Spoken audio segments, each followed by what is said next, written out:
কারো কারো হাড় ভাঙলে জোড়া লাগে না কেন? ডিয়ার ভিউয়ার্স, আসসালামু আলাইকুম। আমি ডাক্তার ওয়াফি, কর্মরত আছি জাতীয় অর্থোপেডিক হাসপাতাল, নিটোর, আগারগাঁও। হাড় ভাঙলে অনেক সময় দেখবেন যে জোড়া লাগতে অনেক দেরি হচ্ছে কিংবা হচ্ছেই না। এই ডাক্তার সেই ডাক্তার, এই ওষুধ সেই ওষুধ, অনেক সময় লেগে যাচ্ছে।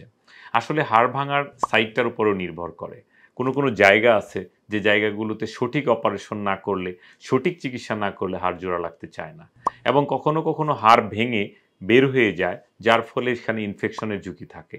এবং অন্যান্য কিছু রোগ হলে হাড় জোড়া লাগতে চায় না, যাদের থাইরয়েডের সমস্যা, ডায়াবেটিস সমস্যা কিন্তু আনকন্ট্রোল, কিংবা যাদের খাদ্যাভ্যাস ভালো না, পেটের বিভিন্ন অসুখ থাকে, তাদের ক্যালসিয়াম মিনারেলস ঠিকমতো পায় না, এবং দেখা যায় যে কোনো কারণে হাড়ের ওই জয়েন্টের ওই জায়গাটায় ইনফেকশন আছে, যার ফলে জয়েন্ট লাগছে না। এই সমস্ত সমস্যার কারণে হাড় জোড়া লাগতে দেরি হয়। তো আমরা এই সমস্ত সমস্যা নিরূপণ করে সঠিক চিকিৎসা করব ইনশাআল্লাহ। সকলে সুস্থ থাকবেন। আসসালামু আলাইকুম।